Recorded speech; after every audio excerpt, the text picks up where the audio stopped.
ভূমিকম্পের ভয়াবহ ঝুঁকির মধ্যে বাস করছেন নগরবাসী। সুউচ্চ ভবন ও কংক্রিটের এই নগরীতে অপরিকল্পিত নগরায়নের কারণে খোলা জায়গা তেমন নেই বললেই চলে। ঢাকায় ভবনগুলো একটি আরেকটির গায়ে লেগে আছে। বড় ভূমিকম্পে এ শহরে খোলা জায়গায় নিরাপদ আশ্রয় নেওয়ার সুযোগ নেই। একইভাবে ভূমিকম্প পরবর্তী উদ্ধার কাজও বেশ বেগ পেতে হবে।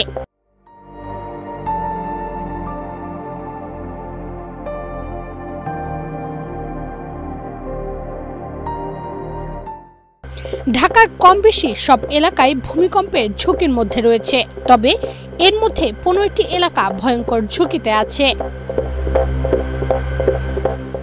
বিজ্ঞানভিত্তিক বিখ্যাত গবেষণাধর্মী প্ল্যাটফর্ম সায়েন্স ডাইরেক্টে প্রকাশিত এক গবেষণা প্রতিবেদনে এসব তথ্য উঠে এসেছে।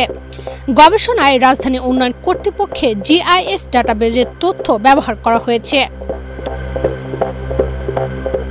এই গবেষণায় ঢাকায় যে 15টি এলাকাকে ঝুঁকিপূর্ণ হিসেবে চিহ্নিত করা হয়েছে সেগুলো হলো সবুজবাগ, কামরাঙ্গীরচর, হাজারীবাগ, কাফরুল, ইব্রাহিমপুর, কল্যাণপুর, গাবতলী, উত্তরা, সূত্রাপুর, শ্যামপুর, মানিকদি, মোহাম্মদপুর, পল্লবী ও খিলগাঁও।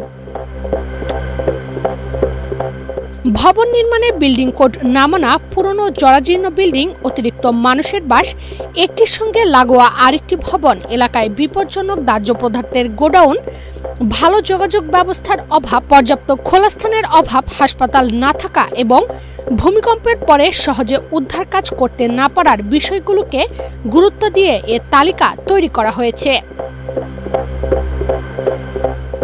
গবেষণাটি বলছে, ঢাকা উত্তর সিটি কর্পোরেশনের তৈরি করা ভবনগুলোর নির্মাণ সামগ্রী ঢাকা দক্ষিণ সিটি নির্মিত ভবনগুলোর চেয়ে মজবুত। ঢাকার মোট 32টি এলাকার উপর এই জরিপ চালানো হয়। এগুলো হলো উত্তরা, বোটানিক্যাল গার্ডেন, পল্লবী, মানিকদি, মিরপুর, খিলক্ষেত, কল্যাণপুর ও গাবতলী, কাফরুল ও ইব্রাহিমপুর, গুলশান, মোহাম্মদপুর, শেরেবাংলানগর, মহাখালী, বাড্ডা, তেজগাঁও, রামপুরা, ধানমন্ডি, মগবাজার, খিলগাঁও, হাজারীবাগ, নিউ মার্কেট, আজিমপুর, শাহবাগ, রামপুরা, পল্টন, মতিঝিল, সবুজবাগ, কামরাঙ্গীরচর, লালবাগ, বংশাল, যাত্রাবাড়ি, সূত্রাপুর ও শ্যামপুর। এর মধ্যে ঢাকার দক্ষিণ অংশের কামরাঙ্গীরচর, হাজারীবাগ এবং সবুজবাগ এ এলাকাগুলো বেশ পুরনো।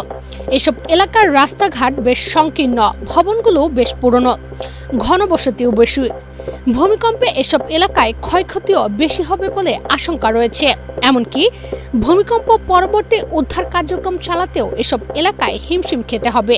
আবার সূত্রাপুর, শ্যামপুর এলাকাগুলোর ভূমিকম্পনের জন্য ঝুঁকিপূর্ণ এলাকা। এসব এলাকায় মানুষের বসতি বেশি, খোলা জায়গাও নেই। ঢাকার উত্তরে কাফরুল, ইব্রাহিমপুর, কল্যাণপুর ও গাবতলী, মানিকদি ভয়াবহ ঝুঁকিতে আছে। এসব এলাকার রাস্তাঘাট বেশ সংকীর্ণ, খোলা জায়গাও বেশ কম। আবার পল্লবী এলাকায় কম হাসপাতাল থাকায় এটি ভূমিকম্পের কারণে ঝুঁকিপূর্ণ এলাকা। মোহাম্মদপুর ও উত্তরায় খোলা জায়গা না থাকায় সেখানে ভূমিকম্পের ঝুঁকি রয়েছে। খিলগাঁও একটি ঝুঁকিপূর্ণ এলাকার মধ্যে রয়েছে। তবে পরিকল্পিত নগরায়নের কারণে গুলশান এলাকায় ভূমিকম্পের ঝুঁকি কম, সেখানে রাস্তাঘাটও বেশ প্রশস্ত।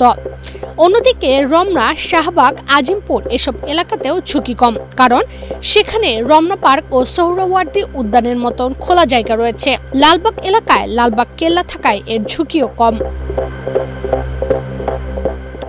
একইভাবে ঢাকার ধানমন্ডি, শাহবাগ এবং শেরেবাংলানগর এলাকায় ঝুঁকি কম।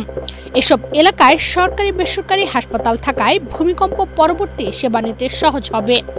মতিঝিল, আজিমপুর এলাকাগুলোর ঝুঁকি কম, কারণ এগুলো পরিকল্পিত এলাকা। অন্যদিকে নিউ মার্কেট এলাকার আশেপাশে বিশ্ববিদ্যালয় ও খোলা জায়গা থাকায় এর ঝুঁকিও কম।